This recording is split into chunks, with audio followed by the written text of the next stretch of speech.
Assalamualaikum warahmatullahi wabarakatuh. Bismillahirrahmanirrahim.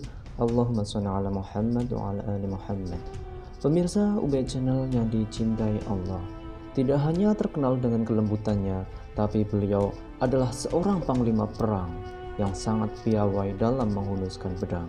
Bukan lagi dalam film fiksi tentang superhero. Islam mempunyai sosok superhero sungguhan yang akan melahirkan ribuan superhero setelahnya. Beliau adalah utusan sekaligus panglima perang, yaitu Nabi Muhammad SAW. Ubay Channel kali ini akan menampilkan beberapa peperangan di zaman beliau. Alangkah baiknya silahkan klik tombol subscribe agar Ubay Channel semakin berkembang. Perang pertama yaitu Perang Badar. Perang Badar terjadi tanggal 17 Ramadan tahun 2 Hijriah. Perang Badar terjadi di Lembah Badar. Perang ini merupakan puncak pertikaian antara kaum muslim Madinah dan kaum musyrikin Quraisy di Mekah. Peperangan ini disebabkan oleh tindakan pengusiran dan perampasan harta kaum muslim yang dilakukan oleh musyrikin Quraisy. Selanjutnya, kaum Quraisy terus-menerus berupaya menghancurkan kaum muslim agar perniagaan dan kesembahan mereka terjamin. Badar adalah daerah yang berjarak 155 km dari Madinah, 310 km dari Mekah, dan 30 km dari pesisir pantai Laut Merah. Rasulullah SAW bersama 83 sahabat muhajirin, 61 sahabat dari suku Aus, dan 170 sahabat dari suku Khazraj harus menghadapi 1000 orang prajurit musyrik Quraisy yang bersenjata lengkap. Kaum muslim memenangkan pertempuran ini dengan gemilang. Qadarullah, Allah menolong kaum muslimin. 3 tokoh Quraisy yang terlibat dalam perang Badar adalah Utbah bin Rabi'ah, Al-Walid dan Syaibah. Ketiganya tewas di tangan tokoh muslim seperti Sayyidi Ali bin Abu Thalib, Ubaidah bin Haris, dan Hamzah bin Abu Thalib, Abdul Muthalib radhiyallahu anhum.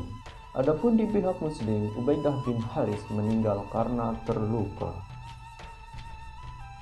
Perang yang kedua yaitu Perang Qainuqa yang terjadi di tahun 2 Hijriah. Perang ini antara kaum muslimin yang dipimpin oleh Rasulullah dengan penduduk Yahudi yaitu Bani Qainuqa. Peristiwa ini dilatar belakangi oleh pengkhianatan Yahudi atas perjanjian damai yang telah mereka sepakati dengan kaum muslimin. Rasulullah SAW mengepung perkampungan mereka selama 15 hari. Akhirnya mereka pun menyerah dan diusir dari Madinah. 700 orang Bani Qainuqa ditangkap dan akhirnya Rasulullah mengusir mereka dari Madinah.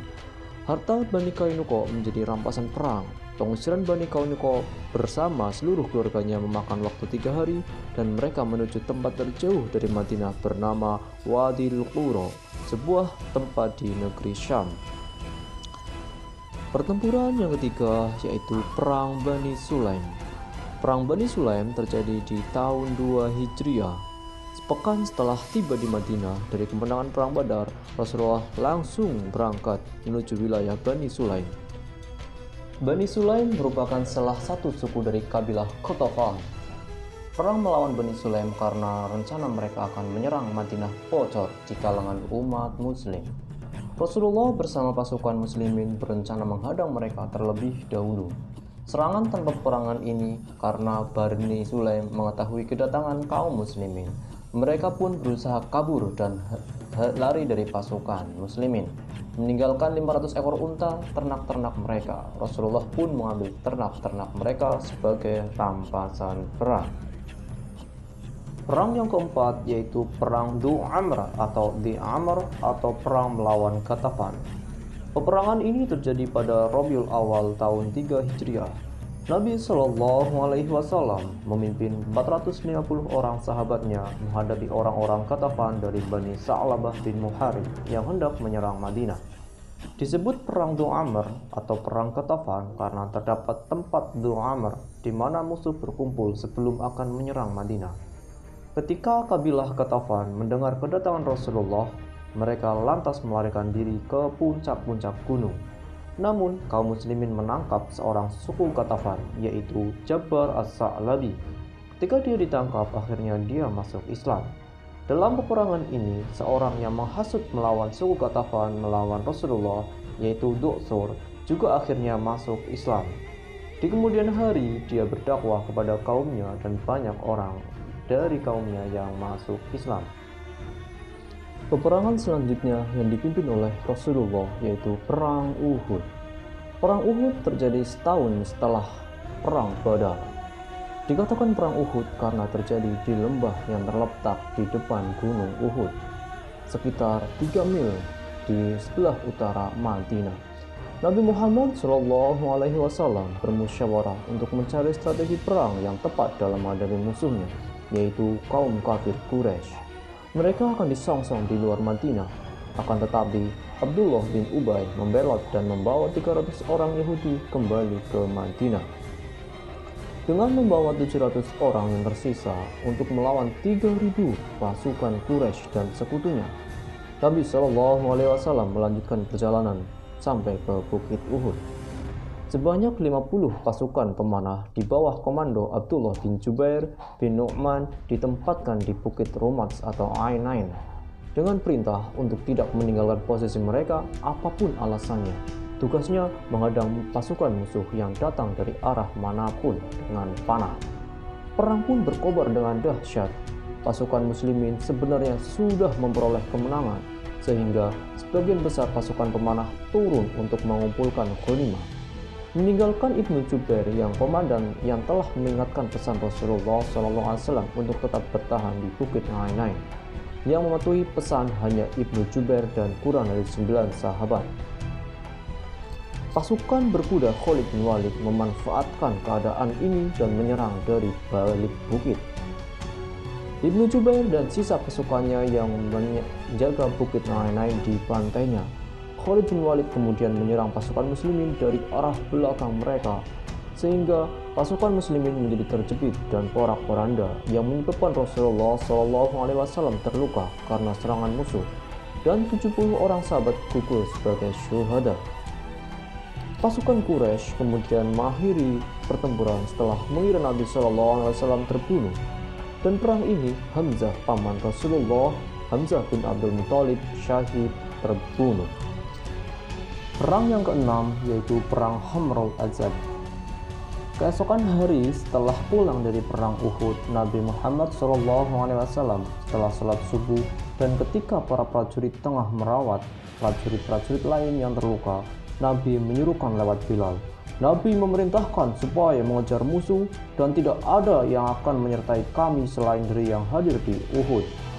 Tujuan Nabi Muhammad SAW dari perang ini yang terjadi karena perintah Allah Subhanahu wa Ta'ala untuk menunjukkan kekuatan kaum muslimin kepada musuh sehingga mereka akan paham bahwa duka dan kalah yang terjadi pada perang Uhud tidak akan mengurangi semangat kaum muslimin. Nabi Muhammad SAW setelah 5 hari berada di Hamrul Asad kembali ke Madinah. Perang ini adalah perang kekalahan psikologis bagi kaum kafir Quraisy, munafik dan juga Yahudi di Madinah, dan juga memberikan kekuatan batin kepada kaum muslimin. Ayat 172 hingga 175 surah Al-Imran turun karena peristiwa Hamrul Asad. Perang yang ketujuh yaitu Perang Bani Nadir. Perang ini terjadi pada bulan Rabiul Awal tahun 4 Hijriah. Rasulullah SAW memimpin pasukannya mengepung perkampungan Bani Nadir karena lagi dan lagi orang Yahudi ini mengingkari perjanjian damai dengan Rasulullah. Peristiwa ini berakhir tanpa kontak senjata. Yahudi Bani Nadir menyerah. Akhirnya mereka diusir dari Madinah. Mereka memilih bergabung dengan kabilah Yahudi lainnya di Khaybar. Berikutnya perang yang ke-8 yaitu Perang Khandaq. Salah satu peperangan yang sangat besar dialami dan dipimpin oleh Rasulullah SAW. Peperangan ini terjadi di bulan Syawal tahun 5 Hijriah. Lokasi perang Khandaq adalah di sekitar kota Madinah bagian utara. Perang ini juga dikenal sebagai Perang Ahzab atau Perang Gabungan. Perang Khandaq melibatkan kabilah Arab dan Yahudi yang tidak senang kepada Nabi Muhammad SAW. Mereka bekerja sama melawan Nabi SAW Di samping itu, orang Yahudi juga mencari dukungan kabilah Ghatafan yang terdiri dari Qais, Alan, Bani Fazarah, Asja, Bani Sulaim, Bani Sa'ad, dan Bani Ka'ab bin Asad. Berita penyerangan itu didengar oleh Nabi Muhammad SAW. Kaum muslimin segera menyiapkan strategi perang yang tepat untuk menghadapi pasukan musuh. Muncullah sosok Salman Al-Farisi, sahabat Nabi SAW yang punya banyak pengalaman tentang seluk-beluk perang, mengusulkan untuk membangun sistem pertahanan parit, yaitu khandak. Ia menyarankan agar menggali parit di perbatasan kota Madinah. Dengan demikian, gerakan pasukan musuh akan terhambat oleh parit tersebut. Usaha ini ternyata berhasil menghambat pasukan musuh dan berakhir kemenangan di pihak kaum muslimin. Peperangan yang ke-9 yaitu perang melawan Bani Quraidah. Pemicu utama terjadinya perang antara pasukan Islam melawan Bani Quraidah yaitu perjanjian yang dilanggar oleh Bani Quraidah dalam hal membantu dan bekerja sama dengan kaum musyrikin untuk menghadapi pasukan Islam di perang Ahzab. Kaum muslimin menyerang rumah-rumah dan benteng Bani Quraidah. Lamanya peperangan antara 15 sampai 25 hari dengan berakhir kemenangan di pihak kaum muslimin dan Bani Quraidah menyerah. Nabi Muhammad SAW menyerahkan urusan Bani Quraidah ke tangan Sa'ad bin Mu'adz, seorang pembesar dari kabilah Aus. Sa'ad bin Mu'adz berpegang pada hukum Taurat dan butir perjanjian bahwa barang siapa yang melakukan perlawanan kepada Nabi Muhammad maka hukumnya adalah mati. Kaum perempuan dan anak-anak menjadi tawanan. Rasulullah menyepakati kebijakan Sa'ad tersebut dan menyebutnya sama dengan perintah Allah. Ayat 56 dan 57 surah Al-Anfal dan ayat 26 dan ayat 27 surah Al-Ahzab turun berkenaan dengan perang Bani Quraidah. Perang yang ke-10 yaitu perang Khaybar terjadi tahun 7 Hijriah. Khaybar adalah nama pemukiman bangsa Yahudi sebelah utara Madinah. Setelah Rasulullah mengusir kaum Yahudi Bani Nadir dari Madinah, mereka mengumpul pergi ke Khaybar. Setahun kemudian mereka pergi ke Mekah dan menghasut kafir Quraisy agar memerangi Rasulullah. Perlahan Khaybar menjadi pusat konspirasi kaum Yahudi yang membahayakan bagi umat Islam yang saat itu baru tumbuh berkembang. Kemudian kaum Yahudi berkumpul berkoalisi dengan orang-orang yang setuju dengan mereka. Kemudian mereka berhendak menyerang kota Madinah, pusat kekuasaan kaum muslimin saat itu. Mengetahui hal tersebut, maka Rasulullah SAW memimpin 1.400 orang sahabat radhiyallahu anhum, semuanya adalah dahulu ikut dalam Bai'atul Ridwan di Hudaybiyah, bergerak menuju Khaybar. Sebagian Yahudi di Madinah meremehkan kaum muslimin. Bagaimana mungkin mereka menebus Khaybar karena wilayah itu dikelilingi benteng-benteng kokoh dan puncak-puncak bukit. Juga jumlah pasukan dan perlengkapan mereka sangat banyak. Demikian juga perbekalan mereka. Seandainya mereka bertahan dalam benteng tersebut, mereka bisa bertahan selama setahun dan masih cukup.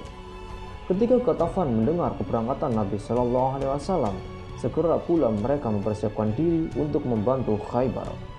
Tapi belum jauh mereka berjalan meninggalkan perkampungan mereka, ketakutan mulai merayapi hati mereka.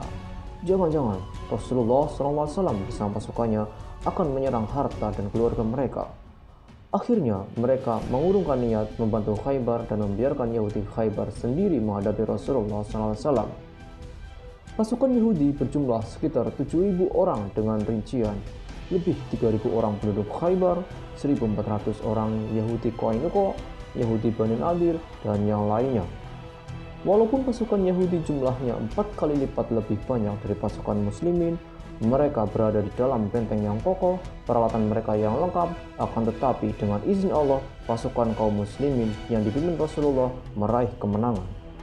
Pasukan muslimin menaklukkan benteng Naim, benteng Qamus, benteng Nuthat, dan benteng Nizar. Pihak Yahudi meminta Nabi SAW untuk tidak mengusir mereka dari Khaybar. Sebagai imbalannya, mereka berjanji tidak lagi musuhi Madinah. Selanjutnya perang yang ke-11 yaitu perang Mu'tah. perang yang terjadi di 8 Hijriah. Perang ini terjadi karena Haris al-Ghassani, Raja Hirah, menolak penyampaian wahyu dan ajakan masuk Islam yang dilakukan Nabi Muhammad SAW.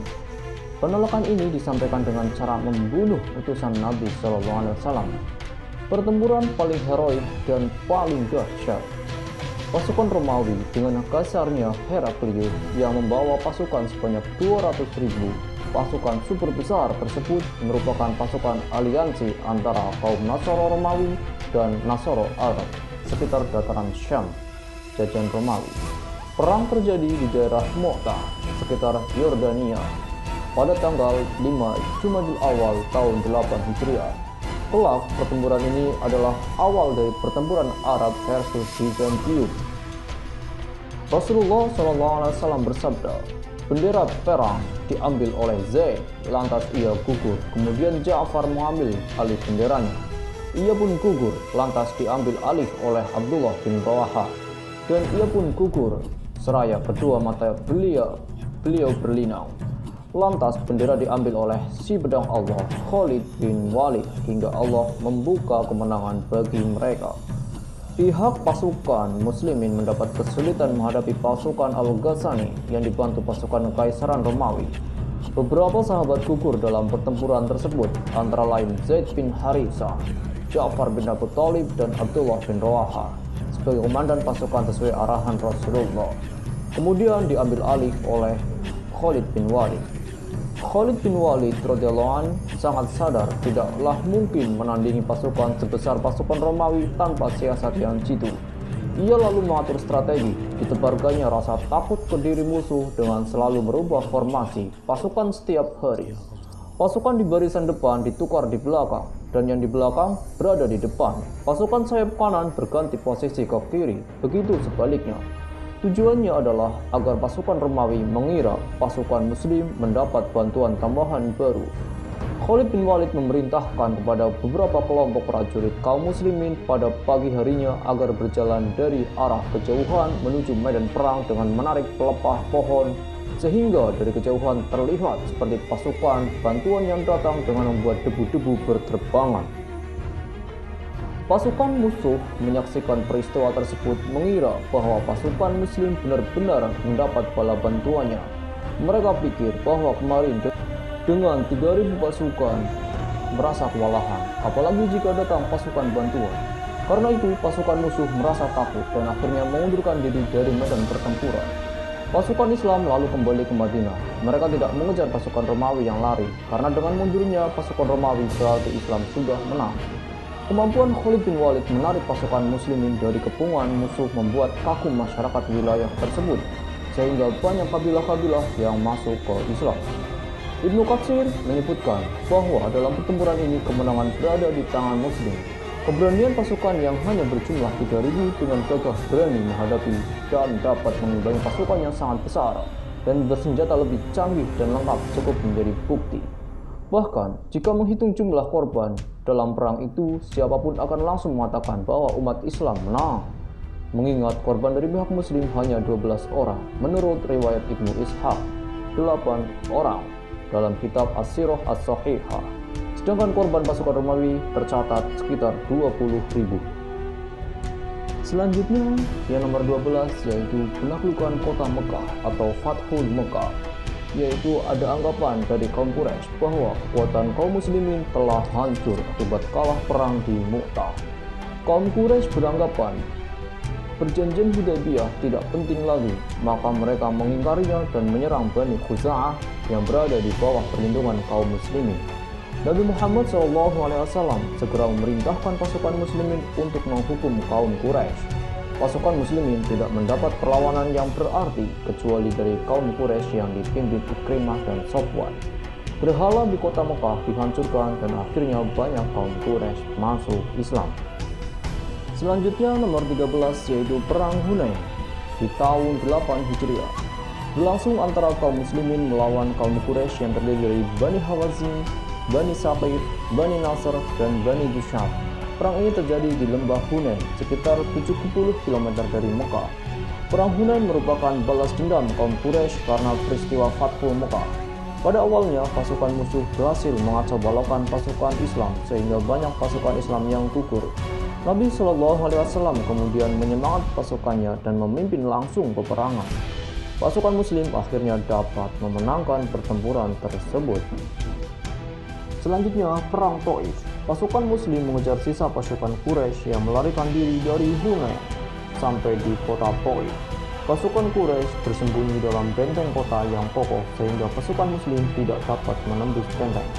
Nabi Muhammad SAW mengubah taktik perangnya dengan memblokade seluruh wilayah Taif. Penduduk Taif pada akhirnya menyerah dan menyatakan bergabung dengan pasukan Islam. Selanjutnya yaitu Perang Tabuk. Ini merupakan perang terakhir sebelum Rasulullah meninggal. Lokasi perang ini adalah di kota Tabuk, perbatasan antara semenanjung Arabia dan Syam. Adanya peristiwa penaklukan kota Mekah membuat seluruh semenanjung Arabia berada di bawah kepemimpinan Nabi Muhammad. Ini adalah peperangan yang menjadi sebuah pembeda antara mereka yang takwa dan yang munafik.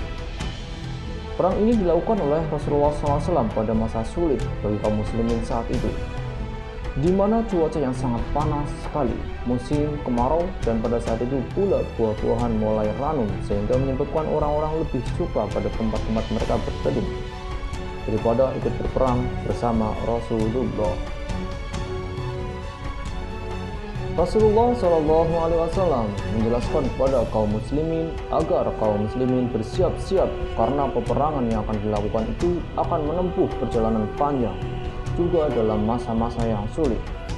Pasukan muslimin berjumlah 30.000 orang yang akan menempuh perjalanan sejauh 780 km arah utara Madinah akan menghadapi pasukan Romawi yang lebih banyak jumlahnya, yaitu 100.000 orang. Kondisi yang sangat sulit tersebut menyebabkan dari kaum muslimin banyak yang meminta izin kepada Rasulullah dengan berbagai alasan. Kaum munafikin semakin gencar melakukan konspirasi dengan berupaya memecah belah kaum muslimin, terutama yang dilakukan oleh Abdullah bin Ubay. Ia berhasil mempengaruhi banyak kaum muslimin hingga membatalkan niat mereka untuk turut bersama Nabi ke Tabuk dan memilih untuk kembali ke Madinah. Pasukan Romawi mundur menarik diri setelah melihat besarnya jumlah pasukan Islam. Nabi SAW tidak melakukan pengejaran, tetapi berkemah di Tabuk.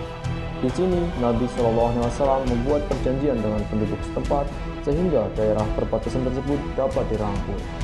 Terima kasih kepada teman-teman semuanya. Alhamdulillah, jazakumullah khairan. Semoga Allah menjadikan kita dan keturunan kita sebagai penerus dakwah Rasulullah SAW yang akan mendapatkan syafaatnya kelak. Sekian, wassalamualaikum warahmatullahi wabarakatuh.